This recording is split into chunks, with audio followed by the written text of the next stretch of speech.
तो आप सभी का स्वागत है हमारे YouTube channel crack with Satya all in one में। तो आज जो है हम लोग थोड़ा सा इतिहास से हटकर थोड़े से बायोलॉजी की तरफ आते हैं, क्योंकि बहुत सारे बच्चों का डिमांड था कि हम थोड़ा बायोलॉजी पढ़ाएं। इसलिए जो है आज हम लोग बायोलॉजी का एक शुरुआती कड़ी से शुरू करेंगे, एकदम बेसिक से सीखना शुरू करेंगे और ये हर एक कॉम्पिटिटिव एग्जाम में काम आएगा जो आज हम लोग पढ़ने वाले हैं।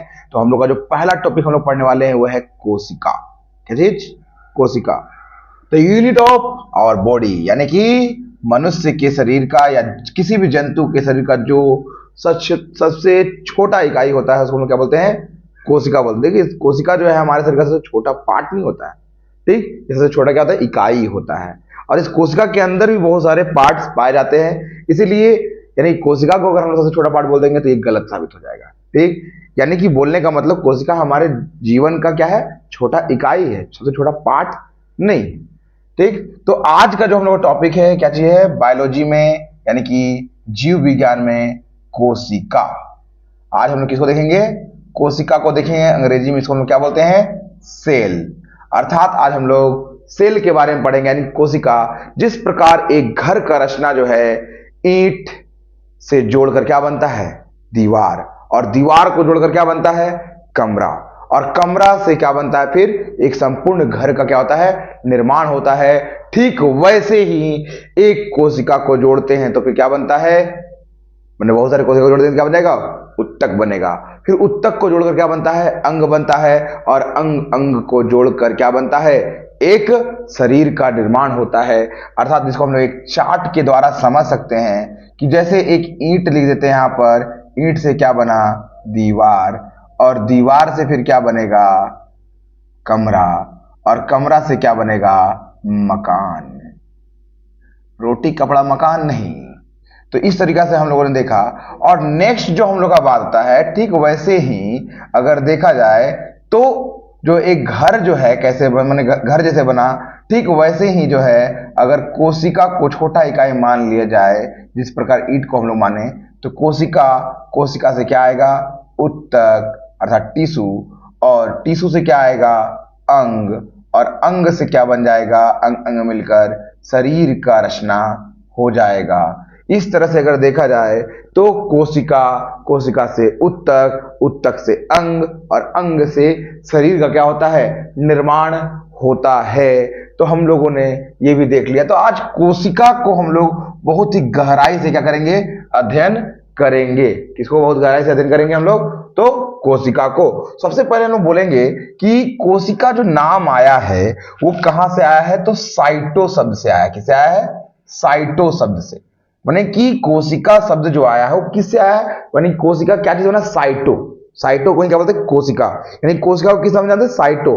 और अंग्रेजी में उसको हम लोग सेल भी बोलते हैं। और कोशिका का अध्ययन, किसका अध्ययन? कोशिका का अध्ययन जो होता है, किसका अध्ययन? कोशिका का जो अध्ययन होता है इसको हम लोग बोलते हैं साइटोलॉजी। क्या बोलते हैं? साइटोलॉजी। यानी कि कोशिका का अध्ययन क्या कहलाता है? क्वेश्चन पूछे कोई कि कोशिका का अध्ययन क्या कहलाता है, तो उसका आंसर क्या हो जाएगा आप लोग? तो साइटोलॉजी। तो कोशिका का अध्ययन क्या कहलाएगा? साइटोलॉजी कहलाएगा। और जो नेक्स्ट जो हम लोग बात आता है कि कोशिका का खोज किया कौन आखिरकार? कोशिका का खोज कौन किया? कोशिका का खोज कौन किया? कौन किया?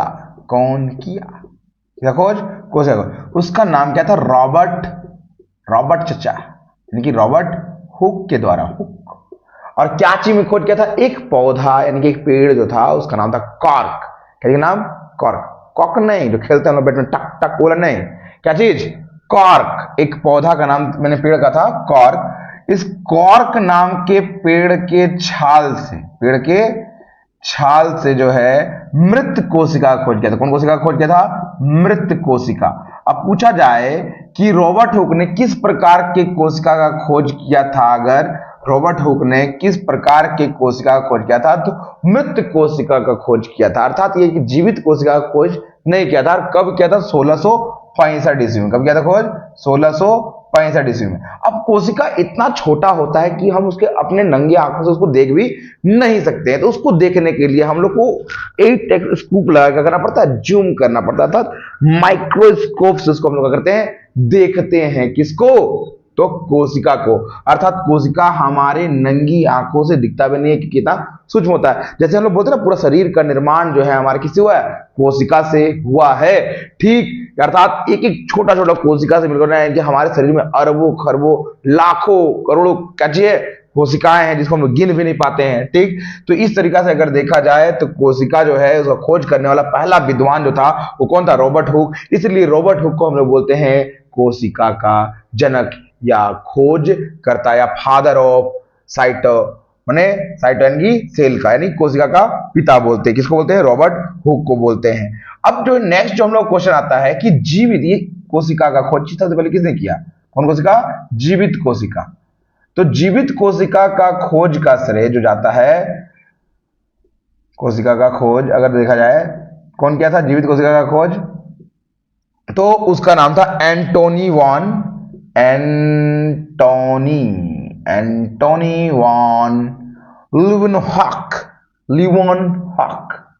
लिवनहॉक।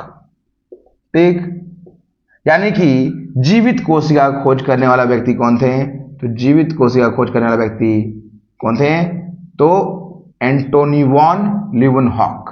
ठीक, तो इनके द्वारा जो है जीवित कोशिका का खोज किया जाता है। इनको फादर ऑफ बैक्टीरियोलॉजी भी बोलते हैं। किसको, बैक्टीरियोलॉजी का फादर किसको बोलते हैं, एंटोनी वॉन लिवनहॉक। बैक्टीरियोलॉजी कौन जी, बैक्टीरियोलॉजी का भी ठीक फादर बोलते हैं। ठीक, बात समझ बताएं। तो इस तरीका से हम लोगों ने देखा कि जीवित कोशिका का खोज किसने किया, तो एंटोनी लिवनहॉक के द्वारा किया गया। अब जो नेक्स्ट आता है हम लोग का बात कि हम लोग जानेंगे कि कोशिका का सिद्धांत, किसका सिद्धांत, कोशिका का सिद्धांत किसके द्वारा दिया गया, किसके द्वारा दिया गया सिद्धांत। तो ये दो जर्मन बोल सकते हैं, दो वैज्ञानिक थे, उनका नाम था क्या जी, स्लाइडेन। क्या नाम था, स्लाइडेन। एक का नाम क्या था, स्लाइडेन, और एक का नाम क्या था, स्वान। क्या नाम था, स्वान। क्या नाम था, स्वान। तो स्लाइडेन और स्वान के द्वारा जो है क्या दिया जाता है, कोशिका का सिद्धांत जाता है। और इन लोग के द्वारा ही कैरेक्टिफाई किया जाता है कि दो प्रकार की कोशिकाएं होती है, एक पादप कोशिका और दूसरा क्या चीज, जंतु कोशिका। पादप कोशिका का आकार क्या होता है, नॉर्मली बड़ा होता है, और जंतु कोशिका का आकार क्या होता है, छोटा होता है। ये हम लोग जानते हैं। यानी कोशिका जो है मुख्य रूप से दो प्रकार की होती है, जंतु कोशिका और पादप कोशिका। लेकिन अगर बात करें उत्पत्ति के आधार पर, किस आधार पर, तो उत्पत्ति के आधार पर बात किया जाए तो प्रोकैरियोटिक कोशिका, प्रोकैरियोटिक कोशिका, और दूसरा क्या हो जाएगा, दूसरा हो जाएगा, ये पहला हो गया, और दूसरा क्या हो जाएगा, यूकैरियोटिक, यूकैरियोटिक कोशिका।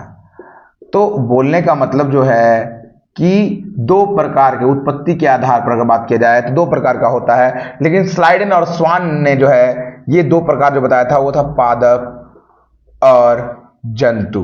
क्या चीज, पादप और जंतु। तो ये दो कोशिका, पहला और ये रहा दूसरा। ठीक, और उत्पत्ति के आधार पर देखा जाए तो प्रोकैरियोटिक और यूकैरियोटिक। प्रोकैरियोटिक कोशिका उन कोशिकाओं को बोलते हैं जिसका विकास पूर्ण रूप से नहीं हुआ है, अर्थात जिन कोशिकाओं का विकास जिस कोशिकाओं का विकास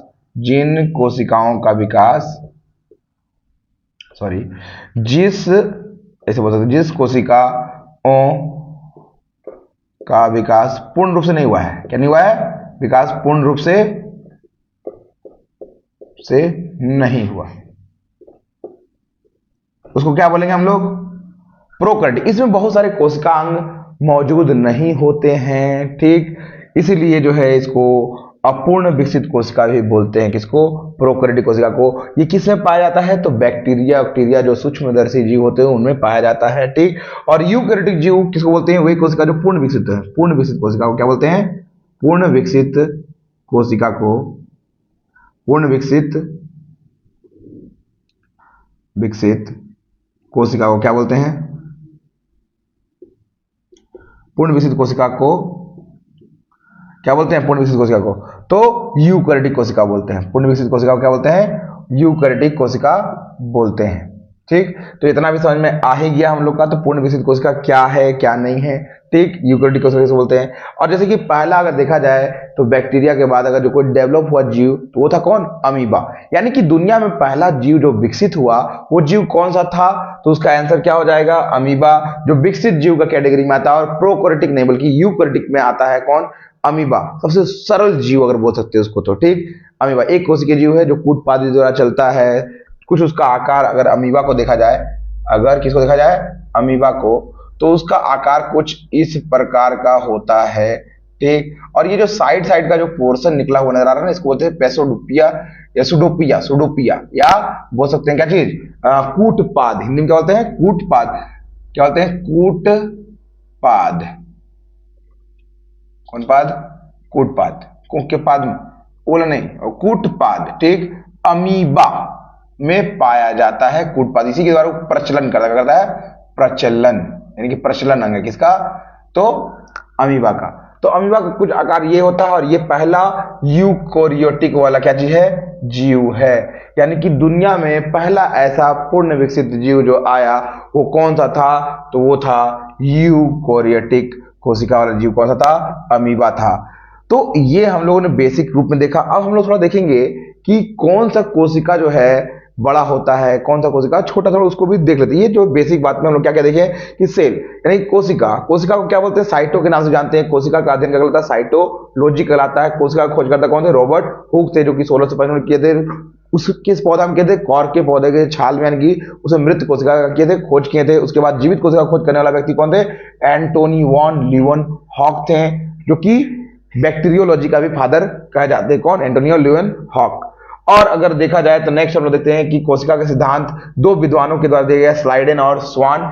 और इन लोगों के द्वारा बताया गया कि दो प्रकार के क्या होते हैं, कोशिका होते हैं, मुख्य रूप से पादप कोशिका और जंतु कोशिका। लेकिन अगर जब हम बात करते हैं उत्पत्ति के आधार पर कोशिकाओं की, तो हम लोग पाते हैं क्या जी, कि प्रोकैरियोटिक कोशिका और यूकैरियोटिक कोशिका जो है, प्रोकैरियोटिक कोशिका और यूकैरियोटिक कोशिका जो होता है वो दो प्रकार के होते हैं, कोशिका होते हैं, ठीक। जिसमें प्रोकैरियोटिक कोशिका वो कोशिका होता है जो पूर्ण विकसित नहीं होता है, और यूकैरियोटिक कोशिका जो वो होता है जिसका विकास पूर्ण रूप से होता है। देखेंगे कि कोशिका मैंने सबसे छोटा कोशिका कौन सा होता है, सबसे बड़ा कोशिका कौन सा होता है। तो कोशिका जो होता है उसमें सबसे छोटा अगर कोशिका बात किया जाए, तो छोटा में अगर बात किया जाए तो कहा जाएगा माइकोप्लाज्मा।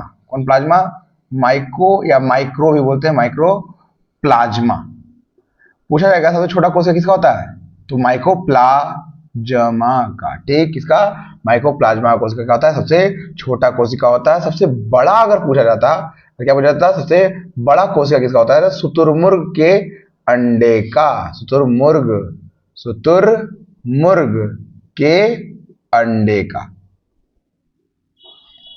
यानी कि सबसे बड़ा कोशिका किसका होता है, शुतुरमुर्ग का अंडा का, किसका, का अंडा का। और सबसे छोटा किसका होता है, तो माइकोप्लाज्मा जो होता है उसमें पाया जाता है प्लाज्मा, ठीक।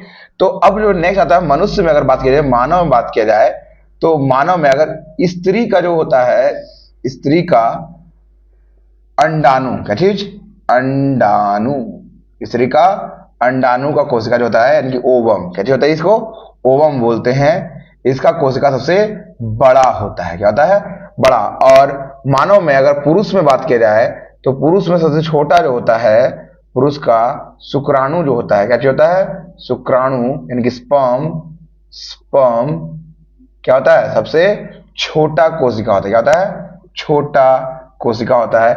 अगर लंबा कोशिका का बात किया जाए मनुष्य में, लंबा कोशिका की अगर बात किया जाए तो न्यूरॉन, लंबा कोशिका कौन होता है मनुष्य में, न्यूरॉन, कौन रॉन, न्यूरॉन।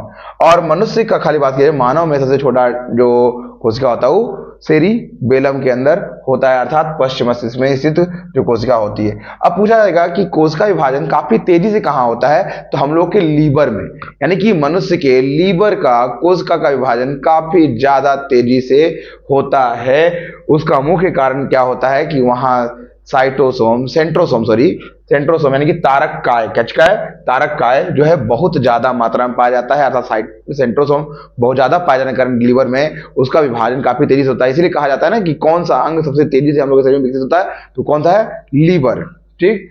अब जो है अगर बोला जाए सबसे तेजी से विकसित होने वाला, सबसे तेजी से तेजी से किस कोशिका का विभाजन होता है?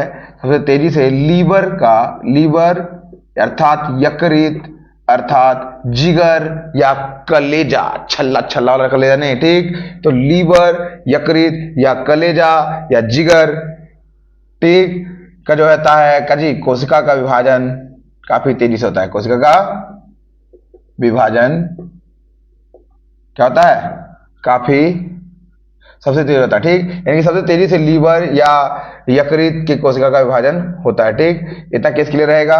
कोई दिक्कत है इसमें, कोई समस्या है इसमें? सबसे तेजी से। और पूछे किस कोशिका का विभाजन नहीं होता है या विभाजन ना के बराबर होता है? तो होता है ये आपका हमारी साइड के मैंने ब्रेन का, यानी कि ब्रेन में जो न्यूरॉन होता है उस कोशिका का विभाजन नहीं होता है। ब्रेन में जो है 90% क्या है? न्यूरॉन है। 90% क्या है? न्यूरॉन। और 10% क्या है? तो वो है गीलियन कोशिका। कौन कोशिका? गीलियन। कौन कोशिका? गीलियन कोशिका। यानी कि ब्रेन में जो है 90% न्यूरॉन सेल यानी कि नर्वस कोशिका माने नर्वस सिस्टम वाला नर्वस सेल पाया जाता है, न्यूरॉन पाया जाता है, ठीक। और 10% क्या पाया जाता है? तो उसका आंसर है गीलियन कोशिका। कौन कोशिका? गीलियन कोशिका। अब पूछा जाता है कि जब ब्रेन का कोशिका का विभाजन होता ही नहीं है तो फिर इसमें ब्रेन ट्यूमर अर्थात कैंसर कैसे आता है? आखिर कैंसर किसको बोलते हैं? जब कोशिका का विभाजन अनियंत्रित तरीका से होता है। क्या चीज होता है? अनियंत्रित तरीका से जब क्या चीज का विभाजन होता है? कोशिका का विभाजन होता है, तो उसको हम लोग क्या बोलते हैं? उसको हम लोग बोलते हैं कैंसर। क्योंकि जब कहीं पर कोशिका का विभाजन अनियंत्रित ढंग से होने लगता है तो वहां पर का भाग माने अनियंत्रित तरीका से बढ़ने लगता है, और वही अनियंत्रित तरीका से बढ़ा हुआ भाग चाहे वो ब्रेन में हो, चाहे वो पेट के अंदर हो, चाहे वो फेफड़ा में हो, चाहे हार्ट में हो, चाहे वो ब्लड में हो, चाहे कहीं पर भी हो, शरीर के किसी भी पार्ट में हो, वो अनियंत्रित तौर पर बढ़ा हुआ जो भाग होता है कोशिका विभाजन अनियंत्रित तौर पर जहां पर भी होता है, उस अनियंत्रित से बढ़े हुए भाग को हम लोग क्या बोलते हैं? ट्यूमर या कैंसर के रूप में जानते हैं। तो ब्रेन में जो है गीलियन सेल के कारण जो है क्या आता है? ट्यूमर होता है, वो भी 10% से पाया जाता है, और उसी कारण जो है क्या रहता है? कैंसर हो जाता है कभी कभी, जब ब्रेन में उन गीलियन कोशिकाओं का विकास क्या होता है? अनियंत्रित तरीके से होता है। तो अभी हम लोग देखें कि ब्रेन के कोशिका का विभाजन नहीं होता है, न्यूरॉन का विभाजन ना के बराबर नहीं होता है, क्योंकि उसमें अब सेंट्रोसोम नहीं पाया जाता। क्या नहीं पाया जाता? ब्रेन की कोशिका में क्या नहीं पाया जाता? सेंट्रोसोम नहीं पाया जाता है। तो इस तरह से हम लोगों ने क्या देखा कि कहां पर सेंट्रोसोम पाया जाता है और कहां नहीं पाया जाता। और सेंट्रोसोम ये भी याद रखना है कि सेंट्रोसोम जो है सिर्फ और सिर्फ जंतु कोशिका में पाया जाता है, पादप कोशिका में नहीं पाया जाता। किसी नहीं पाया जाता है? पादप कोशिका यानी प्लांट सेल में नहीं पाया जाता है। क्या चीज? तो सेंट्रोसोम। तो अब देखिए कोशिका में सबसे छोटा कोशिका किस होता है? माइकोप्लाज्मा का। सबसे बड़ा कोशिका किस होता है? शुतुरमुर्ग के अंडे का। और मानव में बात की जाए सबसे बड़ा जो कोशिका होता है वो अंडाणु यानी कि जो महिलाओं में पाया जाता है। पुरुषों में नहीं खोजिएगा भाई, डिग्री बार की खोजिए तो नहीं मिलेगा पुरुष में। तो स्त्रियों में जो है अंडाणु में जो है सबसे बड़ा कोशिका मिलता है, ठीक, यानी कि उन लोग के ओवम। और पुरुष का जो सबसे छोटा कोशिका जो होता है वो शुक्राणु कोशिका होता है, ठीक। स्पर्म का कोशिका सबसे छोटा कोशिका होता है। और सबसे लंबा कोशिका जब बात किया जाता है तो न्यूरॉन जो होता है वो क्या होता है? सबसे लंबा कोशिका होता है। और सबसे तेजी से किस कोशिका का विकास होता है हमारे शरीर में? तो लीवर के कोशिका का विकास सबसे तेजी से होता है, क्योंकि वहां सेंट्रोसोम ज्यादा पाया जाता है। और किस कोशिका का विभाजन या किस कोशिका का विकास नहीं होता है, ना के बराबर होता है? कहां मैंने कौन सा कोशिका का विभाजन नहीं होता है? तो उसका आंसर क्या हो जाएगा? तो उसका आंसर हो जाएगा ब्रेन के न्यूरॉन, यानी कि ब्रेन का कोशिका विभाजन नहीं होता है, क्योंकि ब्रेन का निर्माण 90% कैसे हुआ? न्यूरॉन से ही हुआ है, तो वहां पर विभाजन नहीं होता, इसलिए ब्रेन का विकास नहीं हो पाता। तो अब जो बात करेंगे हम लोग कि कोशिका के विभिन्न अंगों के बारे में बात करेंगे। एक कोशिका जो होता है उसके कौन कौन से पार्ट है, अर्थात हम लोग का जो मेन टॉपिक जो है अब शुरू होने वाला है, ठीक, उसको हम लोग थोड़ा देखते हैं। तो सबसे पहले अगर कोशिका के बारे में बात की जाए तो हम लोगों ने क्या देखा कि कोशिका मुख्य रूप से दो प्रकार के होते हैं। एक होता है पादप कोशिका। क्या होता है? पादप यानी कि प्लांट सेल। कौन सेल? प्लांट सेल यानी कि पादप कोशिका। और दूसरा क्या होता है अब लोग? तो जंतु कोशिका। कौन कोशिका? जंतु कोशिका। कौन कोशिका? जंतु कोशिका यानी कि एनिमल सेल। कौन सेल? Animal cell. तो दो तरह का कोशिका होता है। अब पादप सेल का आकार क्या होता है? इसका आकार बड़ा होता है। इसका आकार बड़ा होता है पादप सेल का।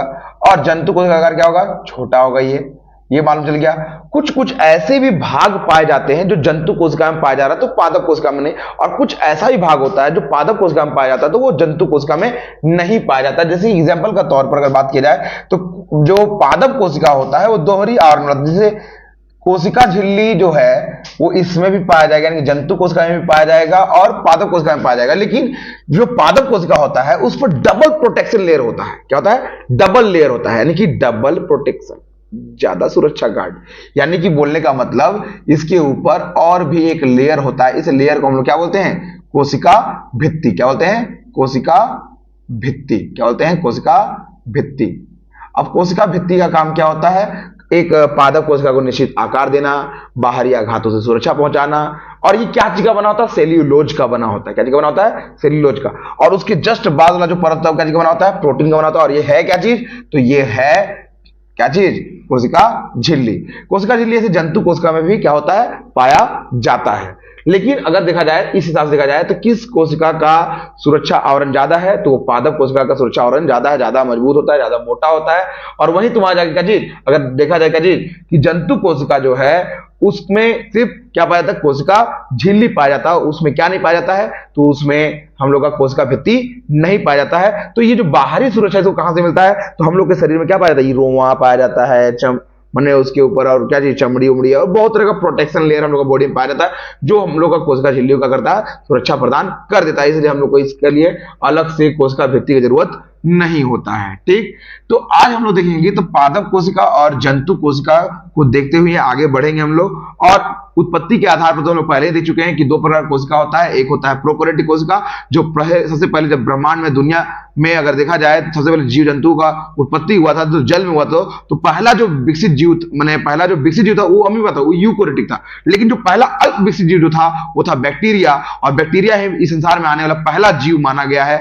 क्यों माना गया? क्योंकि वही प्रोकैरियोटिक कोशिका का उत्पत्ति माना गया। प्रोकैरियोटिक का जब विकास हुआ तो यूकैरियोटिक का निर्माण हुआ। प्रोकैरियोटिक से ही जब डेवलपमेंट हुआ तो यूकैरियोटिक बना। इस तरह से अगर देखा जाए तो उत्पत्ति के आधार पर भी कोशिका दो प्रकार के मुख्य रूप से होता है, तो प्रोकैरियोटिक और यूकैरियोटिक। और उसके अलावा अगर देखा जाए तो पादप कोशिका और जंतु कोशिका भी होता है। पादप कोशिका और जंतु कोशिका में कुछ विभिन्नता भी पाया जाता है, इनके अंतर भी पाया जाता है, उसको भी हम लोग आगे देखेंगे। ठीक, लेकिन फिलहाल जो हम लोग का मुख्य जो पढ़ने वाले हैं वो क्या है? कोशिका का मुख्य मुख्य भाग के बारे में पढ़ने वाले की कोशिका में कौन कौन सा मुख्य मुख्य भाग पाया जाता है। तो जो हम लोग बात करेंगे क्या जी का, कोशिका के विभिन्न पार्ट के बारे में कि कौन कौन सा भाग पाया जा रहा है किसमें, एक कोशिका में, तो उसको थोड़ा देखा जाए। सबसे पहला अगर देखा जाए तो कोशिका झिल्ली। क्या चीज आ जाएगा? कोशिका झिल्ली। क्या चीज? कोशिका झिल्ली।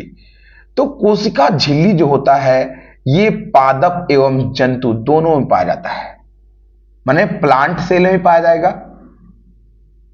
और एनिमल सेल में भी पाया जाएगा। किसमें? एनिमल माने जानवर वाला में। अब हम लोग भी तो एक प्रकार का जानवर है ना। इंसान से बड़ा जानवर कौन कि देखते हैं हैवानियत करते रहता है एनी टाइम, दानव जैसा। तो बोलने का मतलब प्लांट सेल और एनिमल सेल दोनों में पाया जाता है क्या जी? कोशिका झिल्ली। और ये बना किस चीज का होता है? तो प्रोटीन का। क्या चीज का बना होता है? प्रोटीन का बना होता है। किसी का बना होता है? प्रोटीन का। तो पूछेगा कोशिका झिल्ली किस चीज का बना होता है? तो प्रोटीन का। अब कोशिका झिल्ली जो होता है वो क्या करता है? तो कोशिका के संपूर्ण अंगों को बाहर से क्या देता है? सुरक्षा प्रदान करता है और सबको एक घर प्रदान करता है। ठीक इस तरह से। और उसी के अंदर कोशिका द्रव्य, उसी के अंदर केंद्रक, उसी के अंदर माइटोकॉन्ड्रिया, उसी के अंदर राइबोसोम, गाल्गिकाय, सब उसी के अंदर पाया जाता है। ठीक है, ये बाहरी लेयर होता है जो क्या करता है? कोशिका को सुरक्षा प्रदान करने का कार्य करता है। कौन? कोशिका झिल्ली। और जो दूसरा भाग आता है कोशिका भित्ति। क्या आता है? कोशिका भित्ति। कौन भित्ति? कोशिका भित्ति। और कोशिका भित्ति केवल किसे पाया जाता है? केवल पादप कोशिका में पाया जाता है। केवल किसे पाया जाता है? पादप कोशिका। कौन सा कोशिका में पाया जाता है? केवल पादप में पाया जाता है। ठीक, यानी कि बोलने का मतलब सिर्फ ये पौधों वाले कोशिकाओं में पाया जाता है। कौन? कोशिका भित्ति। और ये क्या चीज का बना होता है? सेल्यूलोज का। किसका बना होता है? सेल्यूलोज का बना होता है। सेल्यूलोज का बना होता है। पूछेगा कि कोशिका भित्ति किस चीज से बना है? तो सेल्यूलोज से बना है।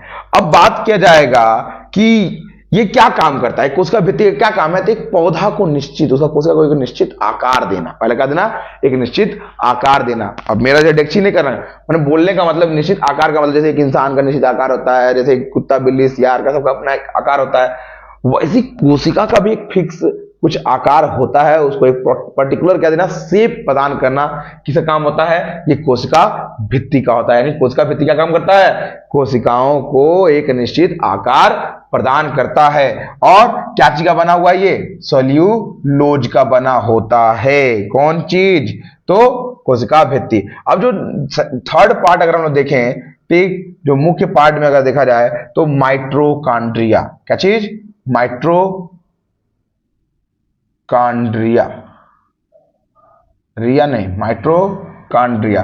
तो माइटोकॉन्ड्रिया जो है अगर देखा जाए तो इसका खोज कौन किया था, तो अल्टमैन, अल्टमैन, कौन किया था, अल्टमैन के द्वारा जो है किसका खोज किया जाता है, तो कोशिका, अपने माइटोकॉन्ड्रिया का खोज किया जाता है। इसको कोशिका के अंदर क्या बोलते हैं, पावर हाउस, क्या बोलते हैं, पावर हाउस, क्या बोलते हैं, पावर हाउस। उसी का कोशिका का शक्ति गृह किसे कहते हैं, कौन गृह, शक्ति गृह, जहां से उसको शक्ति मिलता है, किसको, कोशिका को, कौन सा है, तो माइटोकॉन्ड्रिया। और माइटोकॉन्ड्रिया किस काम में आता है, श्वसन के दौरान काम आता है। किसके दौरान काम आता है, श्वसन के दौरान, श्वसन के दौरान बहुत इंपॉर्टेंट रोल निभाता है। और पूछेगा क्रेब्स चक्र, कौन चक्र, क्रेब्स चक्र कहां संपन्न होता है, कौन चक्र, क्रेब्स चक्र संपन्न होता है कहां, माइटोकॉन्ड्रिया में। ठीक, कहां पर होता है, माइटोकॉन्ड्रिया में। और ये 38 एटीपी एनर्जी हम लोगों में क्रिएट करता है, हम लोगों में 38 एटीपी। लेकिन जो सूक्ष्म जीव है,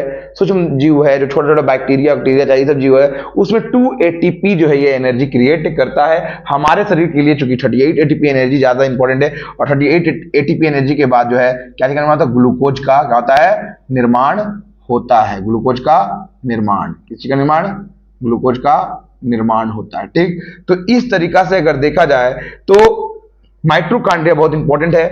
और अगर बात किया जाए कि एटीपी का फुल फॉर्म क्या होता है, एटीपी का फुल फॉर्म क्या होता है, एडिनोसाइन ट्राइफॉस्फेट।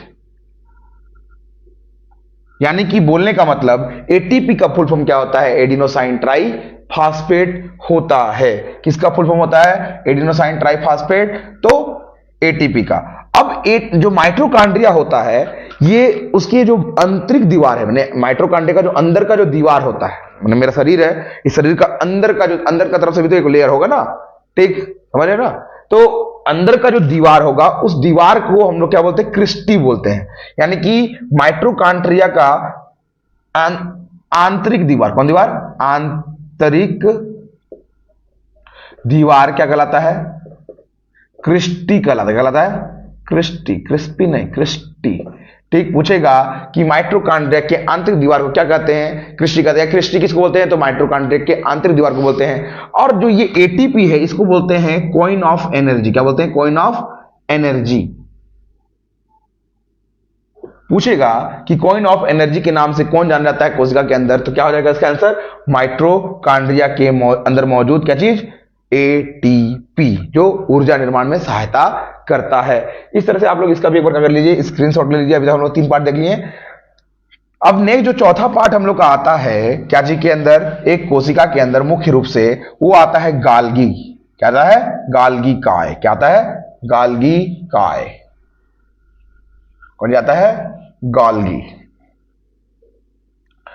तो जो चौथा पार्ट अगर हम लोग देखेंगे तो वो देखेंगे गाल्गी। क्या देखेंगे, गाल्गी, गाल्गी, गाल्गी काय या गाल्गी बॉडी बोलते हैं इसको, गाल्गी, गाल्गी बॉडी। ये वाला बॉडी ना है, ठीक, कौन बॉडी, गाल्गी बॉडी। ठीक, तो गाल्गी बॉडी का काम क्या होता है, ऊर्जा का परिवहन करना। क्या करना, ऊर्जा का परिवहन करना। एक कोशिका के अंदर अगर कोई अंग काम कर रहा है तो प्रत्येक अंग को काम करने के लिए क्या चाहिए होता है, एनर्जी। जैसे अभी हम पढ़ा रहे हैं तो पढ़ाने के लिए भी क्या चाहिए, एनर्जी चाहिए। अगर एनर्जी नहीं रहेगा तो मजा नहीं आएगा। ठीक, तो यहां पर जो बात हो रहा है कि अगर पढ़ना है तो उसके लिए एनर्जी चाहिए, पढ़ाना है तो भी एनर्जी चाहिए। उसी तरह से हम लोग कोशिका का अगर आप फंक्शन करा तो उस कोशिका के पार्ट को भी क्या चाहिए, एनर्जी चाहिए। और किस पार्ट को कितना एनर्जी चाहिए ये कौन डिसाइड करेगा, गोल्गी काय, और उसको ऊर्जा का तुरंत सप्लाई कर देता है। जैसे कि एक ट्रैफिक पुलिसमैन ट्रैफिक में क्या करता है कि किधर का गाड़ी को छोड़ना है और किधर का गाड़ी को रोकना है, रुको भाई आगे बढ़ो, रुको दड़ाओ दड़ाओ चलो, ठीक ऐसा वाला काम जो है यानी कि ट्रैफिक पुलिस का काम करता है कौन, कोशिका के अंदर, यानी कि ऊर्जा का सप्लाई करता है, यानी कि किधर ऊर्जा देना है और किधर नहीं देना है इसका डिसाइड कौन करता है, गोल्गी का, यानी कि ट्रैफिक पुलिस का काम करता है किसके अंदर, तो कोशिका के अंदर। पूछेगा कि गोल्गी काय का काम क्या है एक कोशिका के अंदर, तो उसका आंसर क्या हो जाएगा, ऊर्जा का परिवहन करना। किसी का परिवहन करना, ऊर्जा का परिवहन करना। इस कारण से हम लोग क्या बोलते हैं, ट्रैफिक पुलिस ऑफ सेल, यानी कि एक कोशिका का ट्रैफिक पुलिसमैन भी किसको बोला गया है, तो गोल्गी काय को बोला गया है। उसके अलावा अगर देखा जाए तो ये गोल्गी काय का नाम गोल्गी काय क्यों पड़ा, क्योंकि इसके खोज करता ही कौन थे, कैमिलो गोल्गी। क्या नाम था उस आदमी का जिसने इसका खोज किया था, कैमिलो गोल्गी। कैमिलो गोल्गी के द्वारा जो इसका खोज किया गया था, ठीक, कैमिलो गोल्गी के द्वारा इसका खोज किया गया था। खोज किया था कौन, कैमिलो गोल्गी, इसलिए इसका नाम क्या रख दिया गया, गोल्गी काय, यानी कि खोज किए थे। तो हम लोग देखिए गोल्गी भी देख लिए। अब जो नेक्स्ट जो हम लोग का टॉपिक आता है वो आता है रसधानी। क्या आता है, रसधानी या वैक्यूल्स, वैक्यूल्स, वैक्यूल्स, वैक्यूल्स नहीं वैक्यूल्स, ठीक। तो नेक्स्ट जो आता है हम लोग का वो आता है रसधानी। रसधानी को अंग्रेजी में क्या बोलते हैं, वैक्यूल, वैक्यूल, वैक्यूल, वैक्यूल, ठीक। अब राजधानी काम क्या होता है, एक कोशिका के अंदर जल संग्रह का काम करना, यानी कि कोशिका के अंदर जल संग्रह का कार्य करता है। क्या करता है, जल संग्रह। पूछेगा कि कोशिका के अंदर जल संग्रह का कार्य कौन करता है, तो रसधानी। अब हमारे देखो मनुष्य का शरीर जो है वो क्या है, जितना भी अगर मान लो कि जितना भी है उसका 65% से 70% क्या है, वाटर है। तो अगर एक आदमी जो है 50 किलो का है तो उसमें 65% क्या है, वाटर है। अगर 100 किलो का है तो उसमें 65% क्या है, वाटर, यानी कि 100 में 65 किलो यानी कि पानी। अब ये स्टोर कहां होता है, तो हम लोग कोशिका में जो रसधानी होता है उसके अंदर क्या किया जाता है, स्टोर किया जाता है। किसके द्वारा किया जाता है स्टोर, तो रसधानी के द्वारा जल संग्रह किया जाता है। तो ये भी एक महत्वपूर्ण पार्ट है किसका, कोशिका। तो अब देखा जाए कि रसधानी जो है किसमें ज्यादा बड़ा होता है और किसमें छोटा होता है, तो पादप कोशिका को पानी का जरूरत हम लोग से ज्यादा होता है, इसलिए पादप कोशिका में इस रसधानी का आकार क्या होता है, बड़ा होता है। यानी कि किसमें बड़ा है, तो हम लोग मनुष्य में या जीव जंतुओं में जिसको पानी की ज्यादा जरूरत नहीं है या कम जरूरत है, थोड़ा कम पैमाने में पानी चाहिए, तो उसमें ये जो छोटा पाया जाता है। लेकिन यही चीज पेड़ पौधा को ज्यादा मात्रा में पानी की जरूरत होता है, क्योंकि अपने प्रकाश संश्लेषण क्रिया बिना पानी को प्रतिबिंब कर नहीं पाएगा। तो ऐसा स्थिति में ये रसधानी जो है उन पेड़ों में ज्यादा बड़ा बड़ा पाया जाता है। नेक्स्ट जो आता है हम लोग का तारक काय, या तारक काय को बोलते हैं सेंट्रोसोम। क्या बोलते हैं, तारक काय को क्या बोलते हैं, तारक काय को क्या बोलते हैं, सेंट्रोसोम। क्या बोलते हैं, सेंट्रोसोम। अब सेंट्रोसोम सिर्फ जंतु कोशिका में पाया जाता है। किसमें पाया जाता है, जंतु कोशिका में पाया जाता है, सिर्फ किसमें पाया जाता है, जंतु कोशिका में।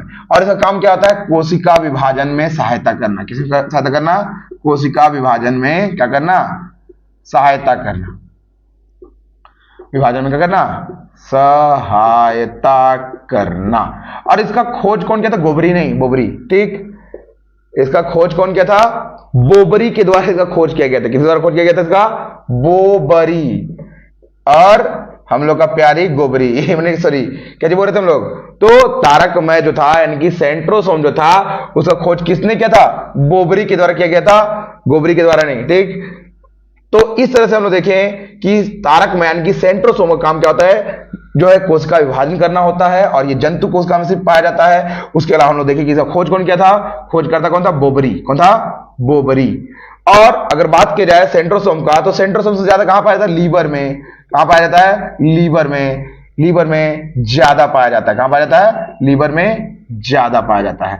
और कम कहां पाया जाता है, ब्रेन में। कम या नहीं के बराबर, नहीं पाया जाता है बोल सकते हैं। नहीं कहां पाया जाता है, ब्रेन में, ठीक, ब्रेन के न्यूरॉन में, ठीक, क्योंकि वहां पर कोशिका विभाजन नहीं होता। और चूंकि सेंट्रोसोम का काम क्या है, कोशिका का करना, विभाजन करवाना, क्या कराना, कोशिका का विभाजन कराना। किसका काम है, तारक का, यानी कि सेंट्रोसोम का काम क्या है, कोशिका का विभाजन कराना। और ये किस में नहीं पाया जाएगा, तो क्लियर कट हो गया एकदम बात। अब जो नेक्स्ट जो टॉपिक हम लोग का आता है इसमें जो हम लोग पढ़ेंगे वो आएगा अंतःप्रद्रव्य जालिका। नेक्स्ट जो टॉपिक हम लोग का आएगा अंतःप्रद्रव्य जालिका। तो अभी तक हम लोगों ने जितना देखा उसका आगे हम लोग देखेंगे अंतःप्रद्रव्य जालिका या ईआर, शॉर्टकट में क्या बोलते हैं, ईआर। क्या बोलते हैं शॉर्टकट में, ईआर, या अंतः प्रद्रव्य जालिका। कौन जालिका, अंतःप्रद्रव्य जालिका, या शॉर्टकट में हम लोग क्या बोल सकते हैं इसको, ईआर। अब जैसे ईआर का मान लेते हैं स्ट्रक्चर बनाते हैं तो इसका एक भाग क्या होता है, स्मूथ होता है। क्या होता है, स्मूथ होता है, यानी कि उसमें कोई भी खुचुर खुचुर नहीं होता है, ठीक। और दूसरा भाग में वो दाना दाना भाग जैसा होता है, इसको बोलते हैं रफ। क्या बोलते हैं, रफ। रफ वाला भाग जो होता है वो क्या का बना होता है, प्रोटीन का बना होता है। क्या का बना होता है, प्रोटीन का बना होता है। वही जो स्मूथ वाला भाग होता है वो चर्बी, जैसे हम लोग जैसे शरीर में क्या भरा हुआ है, क्या भरा हुआ है, चर्बी भरा हुआ है, ठीक वैसे ही यहाँ पर ये चर्बी, स्मूथ वाला भाग क्या बना होता है, चर्बी का बना होता है। क्या बना होता है, चर्बी का, अर्थात बोलने का मतलब वसा का बना होता है। क्या बना होता है, वसा का। और वही रफ वाला भाग क्या बना होता है तो प्रोटीन का बना होता है। एक्चुअल में जो गोल गोल रफ भाग दिख रहा है इसको हम लोग राइबोसोम बोलते हैं। क्या बोलते हैं, राइबोसोम बोलते हैं, राइबोसोम। तो पूछा जाएगा कि आखिरकार ये जो अंतःप्रद्रव्य जालिका जो है वो किस तरह का होता है, तो अगर देखा जाए ईआर भाग एक स्मूथ होता है, ईआर एक क्या होता है, स्मूथ, और एक ईआर क्या होता है, और रफ होता है।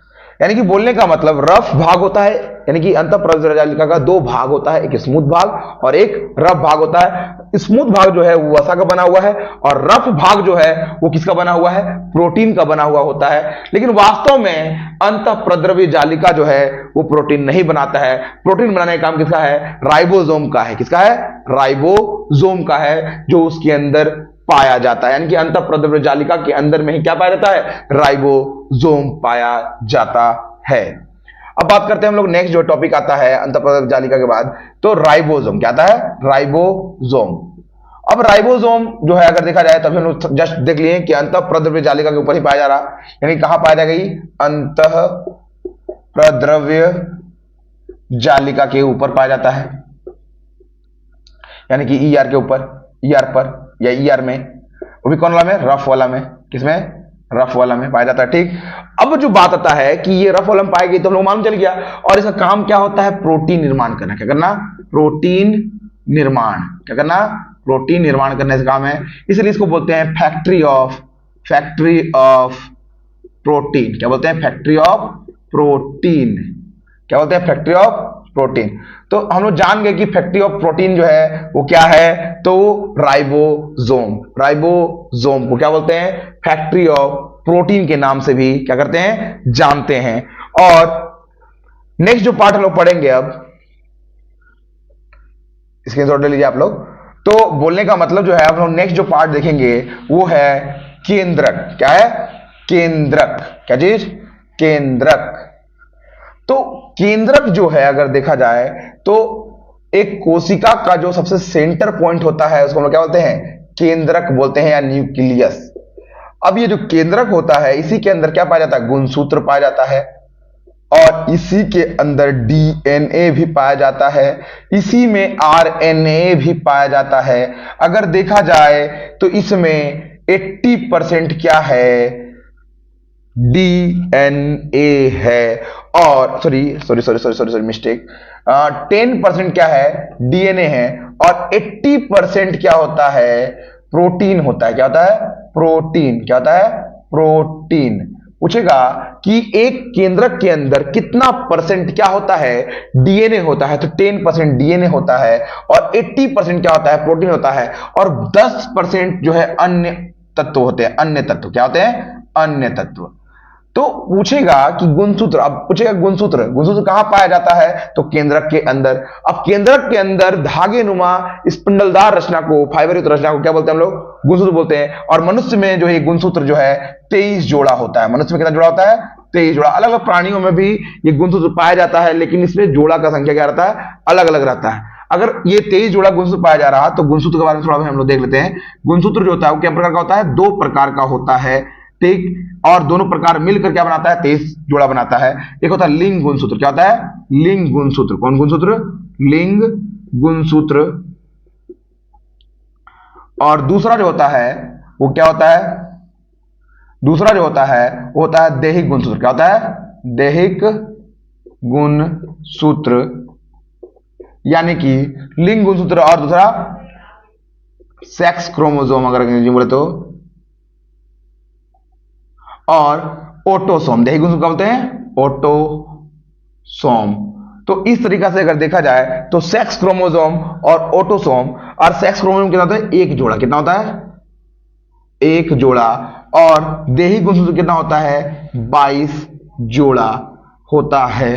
तो नेक्स्ट जो बात करेंगे, ये जो लिंग गुणसूत्र होता है पुरुष में XY के रूप में, किसे, पुरुष में क्या होता है, XY के रूप में होता है, और वहीं महिला में ये XX के रूप में पाया जाता है। और बाकी जो दैहिक गुणसूत्र होता है वो स्त्री और पुरुष दोनों में क्या होता है, स्त्री और पुरुष दोनों में एक समान होता है। ठीक, समझ बात। तो इस तरीके से हम लोग देखें कि पुरुष में XY और महिला में XX के रूप में होता है। लिंग गुणसूत्र जो होता है वो एक जुड़ा होता है, दैहिक गुणसूत्र माने जो ऑटोसोम जो है वो 22 जुड़ा होता है। स्त्री और पुरुष दोनों में क्या होता है, ये समान होता है। तो ये हम लोग देख लिए। अब जो हम लोग नेक्स्ट देखना है कि माने केंद्रक क्या काम करता है।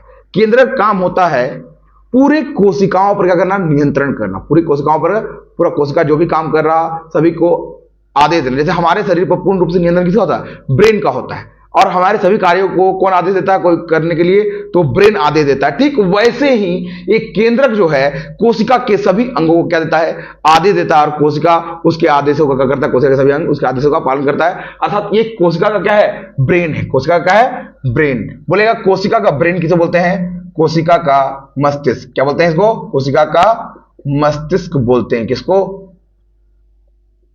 किसको मस्तिष्क बोलते हैं, केंद्रक को कोशिका का मस्तिष्क बोलते हैं। तो इस तरीके से हम लोग देखें कि इस केंद्र का क्या क्या कार्य है। अब जो हम लोग नेक्स्ट देखने वाले हैं वो है लाइजोसोम। क्या है, लाइजोसोम। कौन सोम, लाइजोसोम। तो अब जो नेक्स्ट जो टॉपिक है हम लोग का वो है लाइजोसोम। कौन सोम, लाइजोसोम। तो हम लोग जो देखेंगे वो लाइजोसोम को देखेंगे। तो लाइजोसोम को बोलते हैं, अगर देखा जाए तो ये जल अपघटक का काम करता है। क्या काम करता है, जल अपघटक का कार्य करता है। दूसरा जो है अगर देखा जाए तो इसको बोलते हैं कोशिका का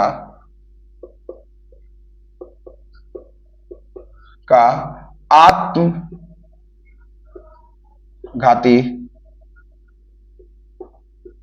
थैला। ये भी समझ में आ गया। और ये लाइजोसोम जो है अगर सभी कोशिका के अंगों को क्या देता है, आदेश देता है, उन लोगों से काम को सही ढंग से करवाता है। कौन, लाइजोसोम।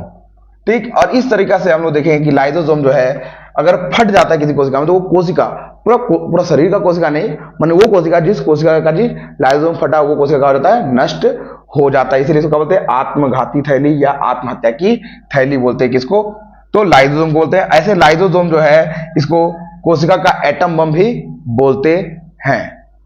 नेक्स्ट आता है प्लाज्मा, सॉरी प्लाज्मा बोल रहे, कोशिका द्रव्य। क्या बोलते हैं, अब ये कोशिका द्रव्य जो है, एक जो कोशिका है, क्या है, कोशिका, कोशिका के अंदर केंद्रक, अगर ये इसमें पाया जा रहा तो इसको क्या बोलेंगे हम लोग, कोशिका द्रव्य बोलते हैं। क्या बोलते हैं, कोशिका द्रव्य बोलते हैं। और केंद्रक के अंदर पाया जा रहा तो उसको केंद्रक द्रव्य बोलते हैं। ठीक। और इसका काम क्या होता है, सभी पार्ट को एडजस्ट करके रखना, दूरी बनाकर रखना। यानी कि ये क्या करता है, प्रत्येक अंग को एक फिक्स स्थान प्रदान करता है। जैसे कि माइटोकॉन्ड्रिया इधर है तो माइटोकॉन्ड्रिया, गाल्गी इधर है तो गाल्गी। ठीक। फिर वैसे ही राइबोसोम, फिर अंतःप्रद्रव्य जालिका, ऐसे ही करके सभी अंगों को क्या करते हैं, एक प्रॉपर दूरी बना कर रखता है। अगर ये ऐसा ना करे, मैंने कोशिका द्रव्य, तो सभी अंग आपस में टकरा करके आ जाएगा, पूरा नष्ट हो जाएगा कोशिका। इसलिए सबको एक सीमित दूरी बना रखता है और सबको एक फिक्स प्लेस प्रदान करता है। कौन? कोशिका द्रव्य। और अंतर का कोशिका के अंदर संतुलन बना कर रखता है, एक संतुलित वातावरण तैयार करता है। और वही जब कोशिका द्रव्य जो है जब इसके अंदर पाया जाता है, किसके अंदर? तो केंद्रक के अंदर, तो उसको हम बोलते हैं केंद्रक द्रव्य, या क्या बोलते हैं? केंद्रक द्रव्य बोलते हैं, केंद्र के अंदर पाया जाता है। तो इस तरह से हम लोग देखें कि कोशिका जो टॉपिक था वो हम लोग क्या हो गया, खत्म हो गया।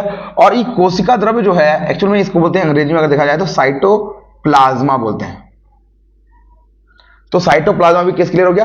तो अब हम लोग का जो है टॉपिक जो है कोशिका पूर्ण रूप से क्या हो गया, नॉर्मली हम लोग का समाप्त हो गया है। लेकिन जो भी इसमें रह कुछ गया है उसको आप लोग कमेंट कीजिएगा, हम जरूर उसको अगला वीडियो में कर देंगे, पूरा कर देंगे। लेकिन जो हम लोग का अगला पार्ट जो होने वाला है वो है टिश्यू, उसको भी हम लोग अगला वीडियो में देखेंगे। अभी के लिए फिलहाल आप लोग हमारे यूट्यूब चैनल का करें, सब्सक्राइब करें। ये बायोलॉजी का पहला वीडियो है मेरा, ठीक। आप लोग बताइएगा कि हम किस जोश में पढ़ाएं और आप लोगों को ये वीडियो देखने में कैसा लगा। आप लोग प्रत्येक चीज का जितना भी टॉपिक, जितना भी पार्ट हम बताए हैं, उन पार्टों का चित्र सहित हम सबका आप लोग को ब्यौरा दे देंगे उसमें वीडियो में, ठीक। धन्यवाद।